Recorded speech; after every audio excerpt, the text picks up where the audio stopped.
entra na lista de exercícios da primeira prova. Então, vamos lá.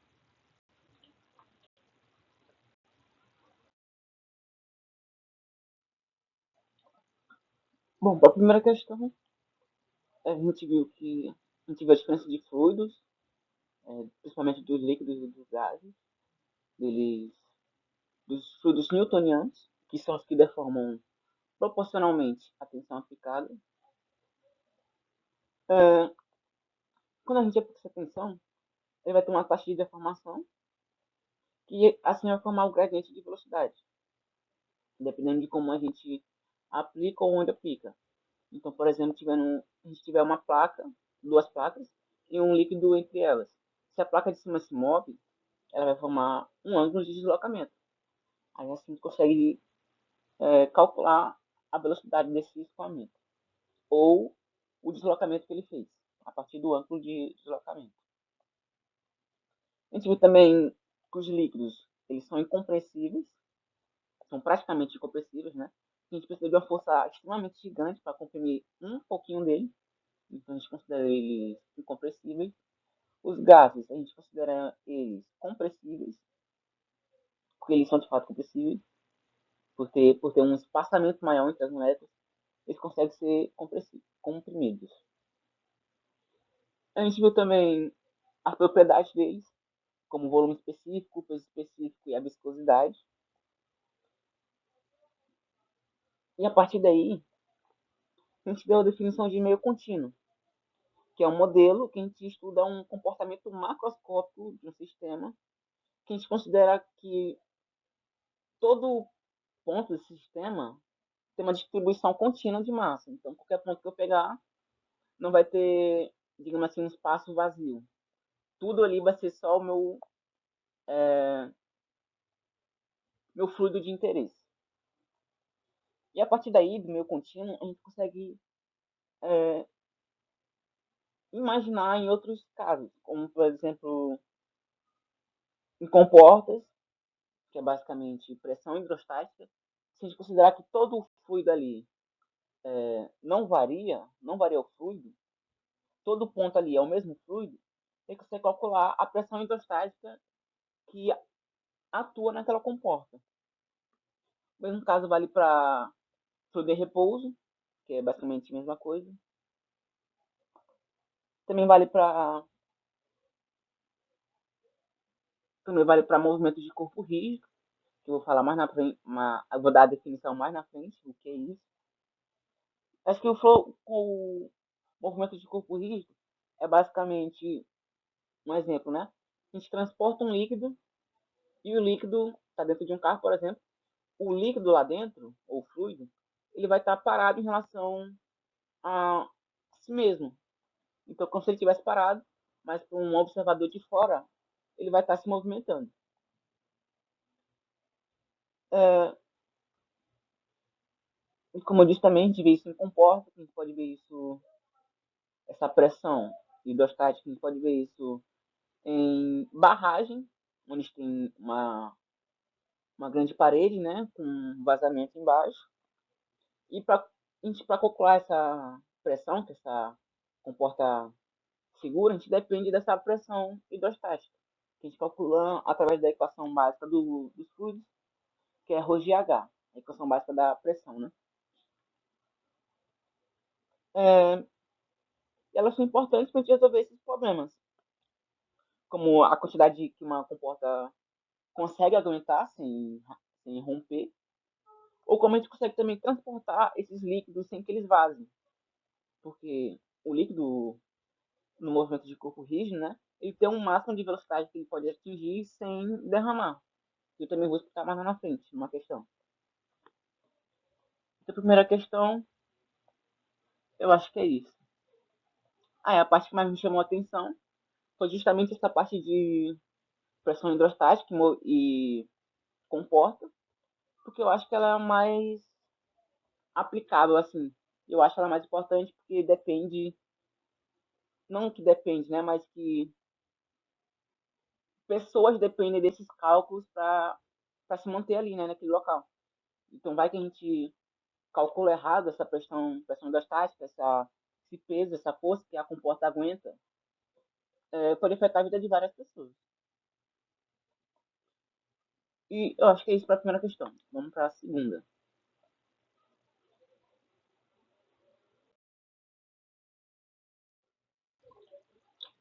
Então, o que é movimento de corpo rígido, né?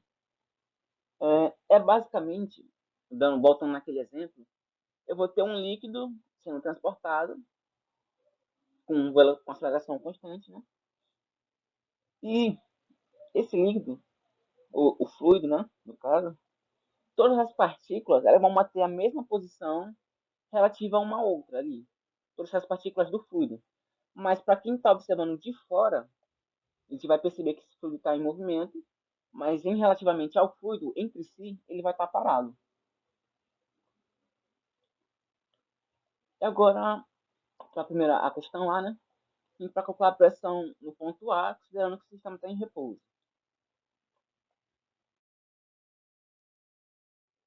Sistema em repouso, a gente tem a equação básica, equação geral, né? Da pressão, que é ρgh. E como o sistema está em aberto, a gente vai adicionar a pressão atmosférica. Então vai ser basicamente ρgh, que é a pressão hidrostática, mais a pressão atmosférica atingindo ali. Então, só substituindo os valores, como é a água, 1.000 kg por metro cúbico, vezes a aceleração da gravidade, 9,81, vezes H, que é 1,5. Aqui na figura a gente consegue ver, na questão de dar também, que o espaço vazio, que a altura do reservatório é 2 metros, e o espaço vazio é 50 centímetros. Então a gente consegue calcular a altura preenchida, que é 2 metros menos os 50 centímetros, e dá 1,5. E somando com a pressão atmosférica, que ele também deu, que é 101.325 Pascal. Então, só substituindo os dados na equação, a gente tem que PA é 14.715 kg por metro vezes segundo ao quadrado, que é a mesma coisa de Pascal, mais 101.325 Pascal. Então, somando tudo, a gente tem 116.040 Pascal. Agora, considerando o movimento de corpo rígido, né? O cálculo do movimento de corpo rígido, a gente calcular essa pressão na direção da gravidade aparente, que é fazendo a diferença do vetor gravidade menos o vetor aceleração. Então, integrando esses pontos, a gente vai ter que a pressão atmosférica, integrando quer dizer que a gente vai pontuar até o ponto máximo aqui da superfície do líquido, nele em movimento de corpo rígido. Então, a gente vai de PA menos pressão atmosférica menos PA, vai ser igual a menos ρ raiz de g ao quadrado mais ax ao quadrado vezes d. Esse ax ao quadrado é a aceleração do corpo rígido. E esse d é essa linha aqui, ó. Dá para ver aqui na figura, ao lado da água. É esse comprimento aqui. Então, isolando a pressão em A, você vai ter que a pressão atmosférica mais ρ, raiz quadrada de g ao quadrado mais ax ao quadrado, vezes d. Ele ficou positivo porque a gente está fazendo uma subtração de vetores. Então é assim que a gente faz. Ela vai estar em módulo, né? Então, primeiro a gente precisa calcular esse d. E para isso, a gente vai começar encontrando o ângulo e também a aceleração máxima. Então, a tangente de θ é a aceleração máxima sobre a gravidade, que é a mesma coisa de 2h sobre L. Esse hzinho é 0,5 e o L vai ser o comprimento, que ele deu de, deixa eu ver, 6 metros. Então vai ficar aqui, cadê? Para aceleração, 2 vezes 0,5 dividido para 6, vezes 9,81. Essa é a aceleração máxima que a gente tem de 1,635 metros por segundo quadrado. Essa é a nossa aceleração máxima. Aí a gente, a sua aceleração, a gente consegue calcular a tangente de θ. Ou, calculando direto o ângulo, que é a arctangente de θ. Arctangente de θ não. Arctangente da aceleração sobre a gravidade. E substituindo aqui embaixo, a gente tem que a aceleração máxima é 1,635 dividido para 9,81 e a gente vai ter um ângulo de 9,46. E com o ângulo a gente consegue calcular esse lado D. Então, para o lado D, deixa eu botar aqui, a gente sabe que o cosseno é o cateto oposto sobre a hipotenusa, então a gente vai calcular aqui esse D. Isso é lá no D, né? Então, D é 2 vezes o cosseno de 9,46, que é igual a 1,97. Então, substituindo todos esses valores na equação, a gente vai ter que PA é igual a 101.325 Pascal mais a massa específica da água, vezes essa soma de vetores, vezes 1,97. Então, no final, a gente vai sobrar com 120.917,27 Pascal. Esse é o nossa pressão em ar, considerando o movimento de corpo rígido. E vamos para a questão B. Qual a direção que ocorre a taxa de variação máxima da pressão nos dois casos? Vai ser nessa direção da gravidade aparente, que está simulado por esse símbolo aqui. Eu não sei se está aparecendo no mouse, mas é esse símbolo que parece um N. Então, como é que a gente achou, né? É G menos A. Fazendo essa soma de vetores, subtração de vetores, você vai conseguir encontrar essa direção, que é a direção da gravidade aparente. Então, é aqui que acontece a taxa de variação máxima da pressão. Só que esse vetor aqui está para cima, né? Ela vai acontecer para baixo. Nesse sentido do N até o ponto A, nessa direção. E é isso para a segunda questão.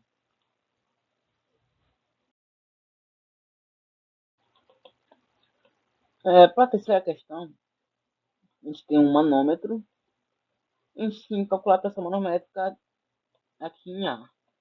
Então vamos lá.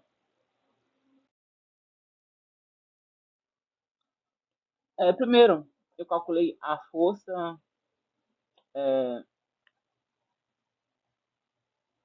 superficial, porque já que ele me deu esse sigma, que é a força de tensão capilar, a gente vai calcular essa áreazinha vezes o cosseno de θ. Para água e vidro, a gente tem que o ângulo de contato, o cosseno de θ, é aproximadamente 1. É igual a 1. Então a gente consegue só esconder esse cosseno de θ. Então, substituindo os valores, a gente vai ter que a força que ele deu aqui pra gente, cadê? 0,073 Newton por metro, vezes π, vezes 0,005 metros, que aqui ele deu em milímetros, transformou para metro. A gente vai ter que essa força de força superficial é igual a 0,001147 Newton. E a área, a gente sabe que a área de contato aqui em cima é um círculo, né, já que é um tubo. A gente vai ter que a área de contato é πr ao quadrado. Então, só substituindo aqui direto esse cálculo, a gente tem que essa área de contato é 1,96 vezes 10 a menos 7. E como a pressão, a gente sabe que a força sobre a área, substituir direto esses valores da força, que é 0,0001147 newton, sobre essa área de contato, que é 1,96 vezes 10 a menos 7.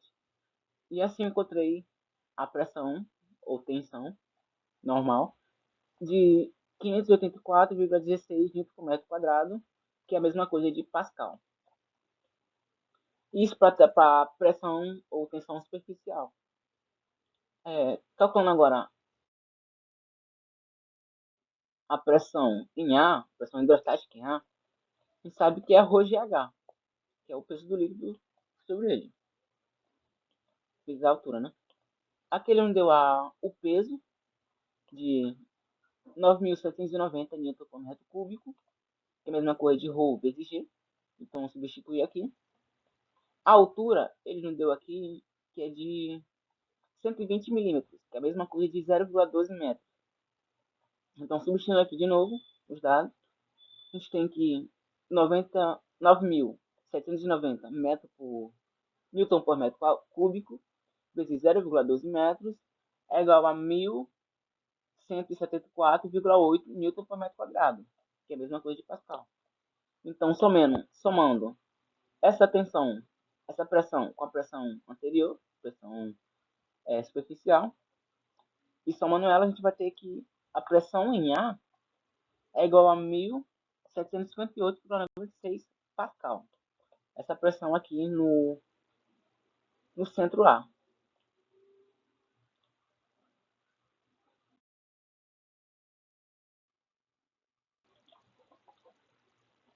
E agora, por que a gente usa o tensão de Cauchy, né? A gente usa ele para calcular as forças internas que atuam dentro desse material, de um material qualquer, devido às tensões. Então, como aqui a gente tem um esquema, fica mais fácil até para visualizar como essas tensões são aplicadas nesse ponto. Então, é para isso que a gente usa esse tensão de Cauchy, justamente para calcular as forças internas que atuam sobre ele.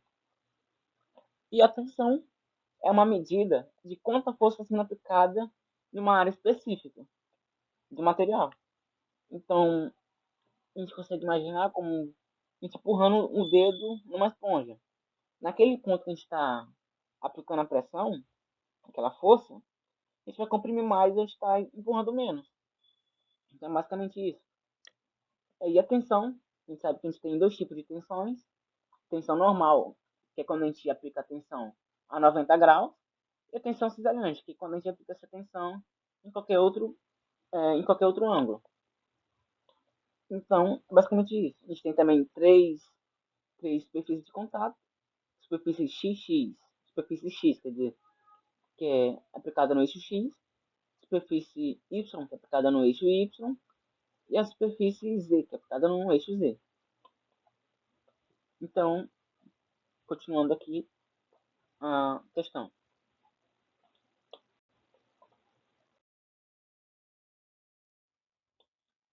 Para calcular a tensão resultante, primeiro eu fiz o esquema do tensor-tensão.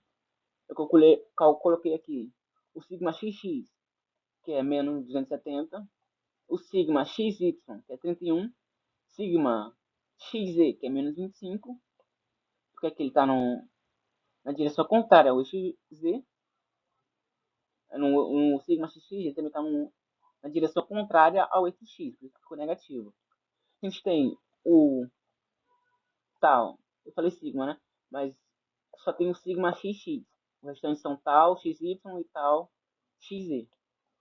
Aqui para a área, para a superfície Z, para a superfície Y, quer dizer.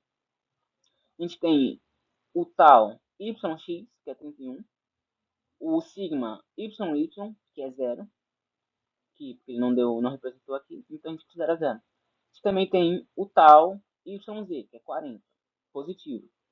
A gente tem o tal ZX, que é essa superfície, não sei se dá para ver o mouse, mas dá para ver aqui que o 25 está na direção contrária do X, então ele está negativo.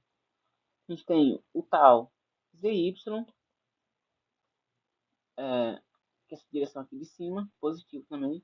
A gente tem o sigma ZZ, que é 100,70, não, que é 175, que é 175.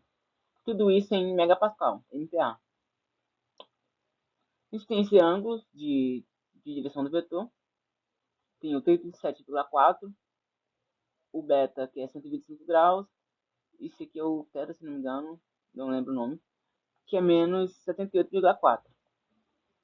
E calculando o cosseno deles, eu botei essas letras L e N só para representar que a gente tem o cosseno de alfa, que é 0,7944, o cosseno de beta, que é menos 0,5736, a gente tem o cosseno desse Y, que eu não lembro o nome. Acho que é gama, não sei. Que é 0,2010. Então para calcular a tensão resultante em cada superfície, você vai pegar cada força sendo aplicada ali, cada tensão sendo aplicada, e vai somar elas multiplicando pelos cossenos de cada ângulo.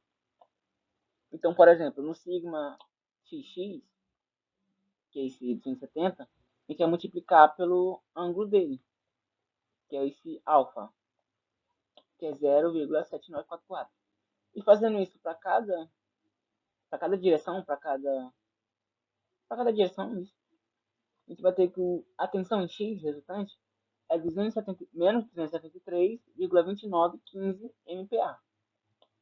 E fazendo isso para cada superfície, de superfície Y, superfície Z, para tensão resultante de Y, a gente tem que é 2,6664 MPa.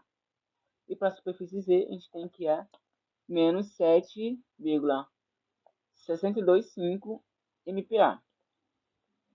E agora, fazendo a tensão resultante, é uma soma de vetores, que cada superfície deu um vetor resultante. Então, fazendo a soma dos vetores, que é t de x ao quadrado, mais t de y ao quadrado, mais t de z ao quadrado, tudo isso tirando a raiz quadrada, a gente tem que a tensão resultante nesse ponto, esse plano, né, ABC, é igual a 239,6507 megapascal. Então, essa vai ser a nossa tensão resultante para esse ponto, para esse plano, né, de superfície ABC. Então, essa é a resolução da quarta.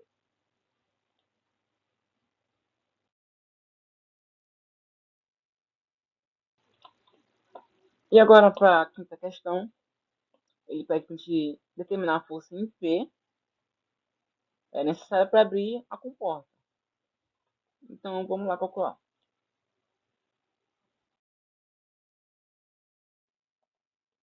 Então, primeiro, a gente tem que igualar a força, o momento de força, com a pressão, com a força necessária para abrir aqui. Então, a gente considera que essas forças são iguais. Para a gente encontrar esse ponto que ele vai começar a dar abertura. Então, o momento de área é a força sobre o deslocamento, que é aqui nessa dobradiça. Então, fazendo a integral desse deslocamento, a gente tem que o momento de área é ρgb vezes h, que é essa altura de 1 metro, vezes L ao quadrado, que é o comprimento da comporta, a largura da comporta, né? Sobre 2, mais o seno do ângulo, que é o ângulo de P, esse ângulo de P, vezes L ao cubo, dividido para 3. Então, a força em P vai ser esse momento de área sobre L. Como a gente viu aqui em cima, que o momento de área é força sobre o deslocamento, a gente vai ter que a força é o momento de área sobre o deslocamento. Então, substituindo aqui, simplificando a equação, a gente vai ter que a força em P, necessária para começar da abertura, é igual a ρgb, esse B vou já explicar o que é, HL sobre 2, mais o seno do ângulo sobre o seno do ângulo, A vezes L ao quadrado sobre 3. Então, o seno desse ângulo é o cateto oposto sobre a hipotenusa. Essa hipotenusa a gente não tem, então a gente calcula ela usando Pitágoras, que é cateto oposto vezes adjacente ao quadrado é igual a hipotenusa ao quadrado. Então, fazendo esse cálculo, encontrando a hipotenusa, a gente tem que a hipotenusa é igual a 5. Então, agora sim a gente consegue calcular o seno desse ângulo, que é igual a cateto oposto sobre hipotenusa, que é igual a 4 sobre 5. Então, o seno de θ é igual a 0,8. 0,8. E agora a gente já tem tudo que a gente precisa para calcular essa força necessária. Então, só substituindo tudo na equação, o ρ da água é 1000 kg por metro cúbico, vezes a aceleração da gravidade, vezes o B. O B é largura da comporta. Então, a largura da comporta ele já deu que é 2 metros de largura. Então, só substituir ele aqui. Vezes 1, que é essa altura de 1, é acima da comporta, vezes 5, que é o comprimento da comporta, que a gente acabou de calcular, sobre 2, mais o seno de θ, seno do ângulo, que é 0,8, a gente acabou de calcular também, vezes 5 a quadrado, sobre 3. Então, a força necessária é igual a 179.850 kg por quilograma vezes metro por segundo ao quadrado, que é a mesma coisa de Newton. Então, essa é a força necessária, que é justamente ali para começar a dar abertura. Então, qualquer força acima disso aqui já vai dar início à abertura da comporta. E já que a gente não considerou o peso da comporta, né? A gente não precisa adicionar ela aqui. Então, é isso para